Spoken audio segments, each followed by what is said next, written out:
दहशतगर्द आया था ख्वाबे हूर सजाकर, लाख समझाया उसे हमसे दूर चलाकर, समझता था खुद को 30 मार खान, जहन्नम पहुंचा दिया ऑपरेशन सिंदूर चलाकर। वो मस्जिद या मदरसा नहीं था, वो आतंकवादियों का ठिकाना था। मैं पहले भी कह चुका हूँ, मरकज़े तैयबा, मरकज़े सुभान अल्लाह, ये सब क्या है? ये सब आतंकवादियों के ठिकाने, जहाँ से कसाब पैदा हुआ था, जहाँ से हेडली पैदा हुआ था। ये वही ठिकाने हैं जहाँ से मसूद अजहर पैदा हुआ था। अब तुम कह रहे हो जी शशि थरूर को क्यों चुन लिया?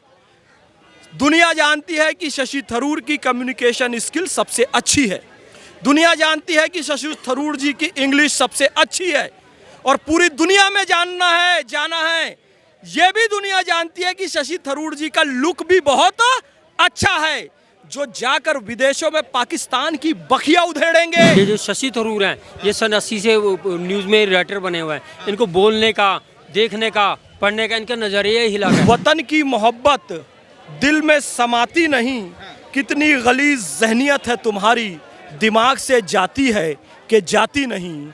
शर्म आनी चाहिए इन लोगों को कि सेना में भी ये लोग जाति खोज रहे हैं कि कौन जाटव है, कौन यादव है, कौन कुर्मी है, कौन लोहार है, कौन कुम्हार है। मोदी जी ने चुन चुनकर आतंकवादी ठिकानों पर अपनी सेना को भेजा, 9 आतंकवादी ठिकाने नष्ट किए, और उसके बाद एक ऐसे ठिकाने पर मारा है कि किराना दुकान खुल गई है वहाँ पे। किराना दुकान का मतलब समझते हो? किराना हिल्स पे मारा है, जहाँ पे उनका परमाणु हथियार रखा हुआ था, वो लीक हो चुका है, वो एरिया खाली करवाया जा रहा है, यानी कि जीत हमारी हो चुकी है। तो ऐसे लोग जो कह रहे हैं कि जश्न जीत का होना चाहिए, तो भाई हमारी सेना कितना ही शौर्य दिखा ले, तुम लोग हमेशा प्रूफ उसका मांगते हो। जब सर्जिकल स्ट्राइक हुई थी तब भी कहा था कि प्रूफ दिखाओ। अभी भी हमारी सेना जीत गई है, ये तुम मान नहीं रहे हो, जबकि प्रूफ पाकिस्तान के लोग दिखा रहे हैं।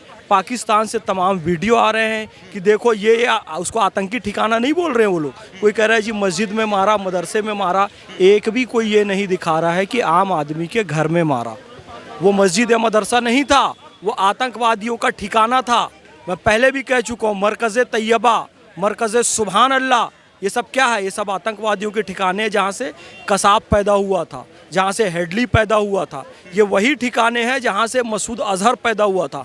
उन सबको मारा, तो इनके सीने पे सांप लौट रहे कि ऐसे कैसे हो सकता है। अब फिर से मैं कहता हूँ, कर्नल सोफिया कुरैशी को इस बार जो तोप दी जाए और विंग कमांडर व्योमिका सिंह को जो फाइटर प्लेन दिया जाए, उसमें इनको बांध के ले जाया जाए और इनको भी वहाँ गिराया जाए ताकि इनको प्रूफ मिल सके।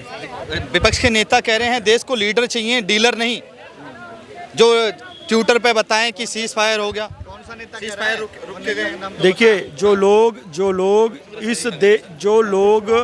इस देश की सेना के कफन में घोटाला कर दें, 2G घोटाला कर दें, CWG घोटाला कर दें, जीजाजी घोटाला कर दें, चारा घोटाला कर दें, उनको ये अधिकार नहीं कि देश के प्रधानमंत्री पर प्रश्न चिन्ह लगाएं। अरे इन लोगों ने तो 2G स्पेक्ट्रम घोटाला किया, उसके पहले बहुत बड़ा तो घोटाला ये किया BSNL का।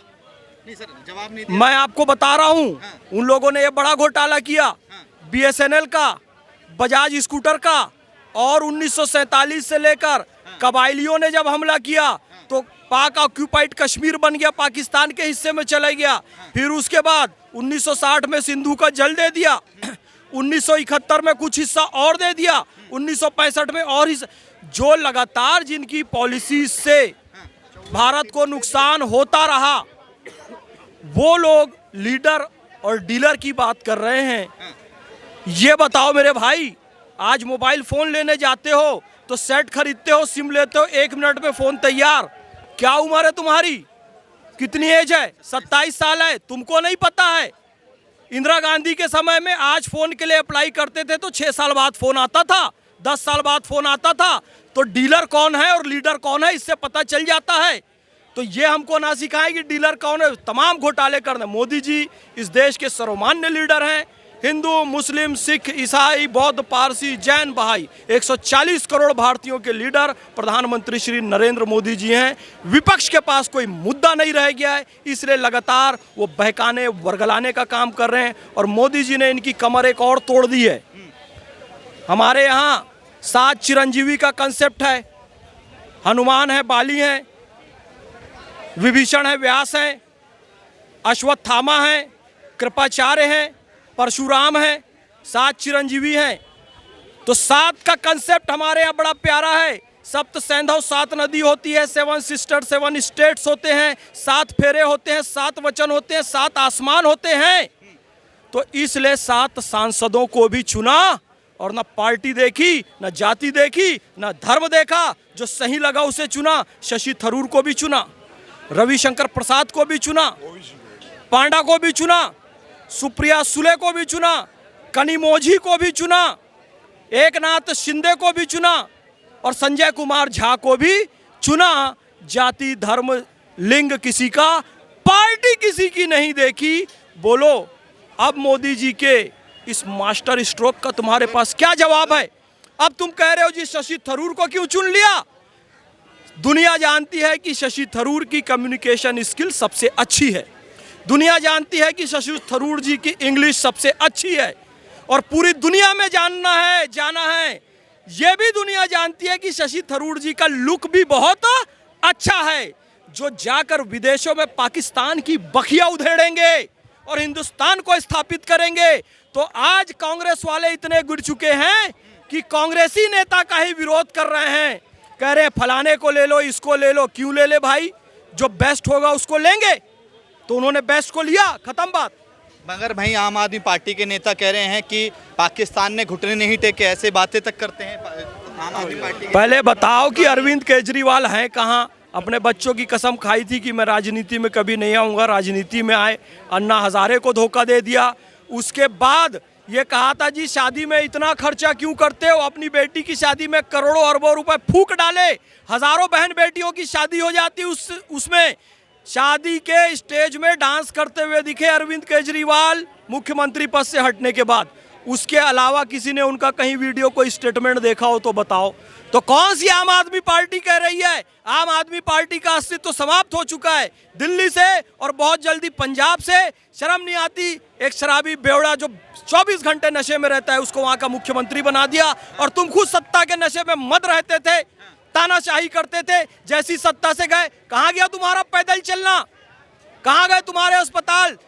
तुमने कहा था लंदन बना देंगे, 10-10 साल सत्ता में रह लिए, दिल्ली को लंदन नहीं बना पाए। झूठ बोलने वाले, उनके किसी स्टेटमेंट पर भरोसा नहीं है। जाइएगा नहीं, एक सेकंड सर, मेरे पीछे खड़े, थोड़ा सा आगे आइए सर, 1 मिनट रुकिएगा प्लीज। अजय साहब पे क्या कहेंगे जो मध्य प्रदेश MP के मंत्री हैं, जो सोफिया कुरैशी? नहीं कहेंगे, आई डोंट नो। अच्छा, ऑपरेशन सिंदूर को लेकर क्या कहेंगे? ऑपरेशन सिंदूर में जो भी हुआ अच्छा हुआ है। ये जो शशि थरूर हैं, ये सन 80 से न्यूज़ में राइटर बने हुए हैं। इनको बोलने का, देखने का, पढ़ने का इनका नज़रिया ही हिला गया। जब ये कांग्रेस में रहे 85 से अपने इलेक्शन लड़ा, तो ये बहुत अच्छा अपनी लैंग्वेज में वो लाए। हमेशा इन्हें कांग्रेस को आगे रखा। क्यों? बिकॉज इनकी जो जर्नल नॉलेज बहुत सॉलिड थी इनकी जर्नल नॉलेज, इसलिए इनको विदेश मंत्री बना के इनको साथ में रखा। अच्छा सर, अजय साहब को लेकर क्या कहेंगे? जो अजय साहब का बयान आया, जो MP के मंत्री हैं, फिर उसके बाद उप मुख्यमंत्री का भी बयान आया था, उनको लेकर क्या कहेंगे आप? नहीं, पता नहीं, मुझे नाम भी याद नहीं है, लेकिन बड़ा घटिया सा बयान दिया था कि आतंकवादी यहाँ पर हमला किए तो हमने आतंकवादियों की बहन को भेज दिया, ऐसे करके बड़ा गंदा सा उसका बयान था। हाई कोर्ट ने कहा है, देखो हम गंदे लोगों का नाम भी नहीं लेते, पता नहीं कौन सा था वो। हाई कोर्ट ने कह दिया है कि भाई उसके खिलाफ FIR दर्ज कराई जाए और उसको जेल में डाला जाए। मैं प्रधानमंत्री श्री नरेंद्र मोदी जी से भी निवेदन करता हूं और मध्य प्रदेश के मुख्यमंत्री मोहन यादव जी से भी निवेदन करता हूं, जल्दी से जल्दी उन्हें मंत्रिमंडल से हटाया जाए और जेल में डाला जाए। अच्छा, मैं जानना चाहूँगा कि अब हमारे जो जवान हैं उनकी जातियाँ भी देखने लगी हैं, चाहे वो रामगोपाल यादव हों, समाजवादी पार्टी के नेता हों। उन्होंने सीधे कह दिया भूमिका सिंह एक जाटव समाज से आती हैं। ऐसे शब्द बोलना, हालांकि मैं अपने आप को निंदनीय समझता हूं कि ये शब्द नहीं बोलने चाहिए, मगर वो ऐसे शब्द बोल रहे हैं और जातिवाद को बढ़ावा दे रहे हैं। कह रहे हैं कि PDA का सारा काम है, BJP अपने आप क्रेडिट ले रही है ऑपरेशन सिंदूर का। देखिए, भाई उन्होंने जो बात कही है ना, और गंदा शब्द कहा था जो कि असंवैधानिक शब्द है। मैंने उसके लिए 4 पंक्तियां भी लिखी है कि शर्म तुमको आती नहीं, शर्म तुमको आती नहीं, वतन की मोहब्बत दिल में समाती नहीं, कितनी गलीज जहनियत है तुम्हारी, दिमाग से जाती है कि जाती नहीं। शर्म आनी चाहिए इन लोगों को कि सेना में भी ये लोग जाति खोज रहे हैं कि कौन जाटव है, कौन यादव है, कौन कुर्मी है, कौन लोहार है, कौन कुम्हार है। गलीज मानसिकता है, गिरी हुई मानसिकता है। देश यदि टूटता है ना तो इन जैसे लोगों के कारण टूटता है। लेकिन हमें खुशी है कि हमारी सेना, हमारे प्रधान श्री नरेंद्र मोदी जी ने, इन्होंने कभी भी शक्ति को, योग्यता को जातियों में बांटने का काम नहीं किया है।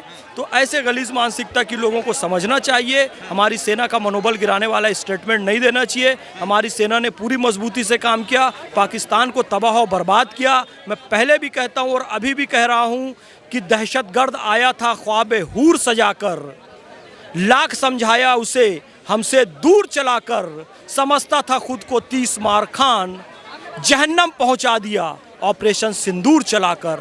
हमारी सेना सर्वश्रेष्ठ सेना है, इसे जाति में बांटना निंदनीय है।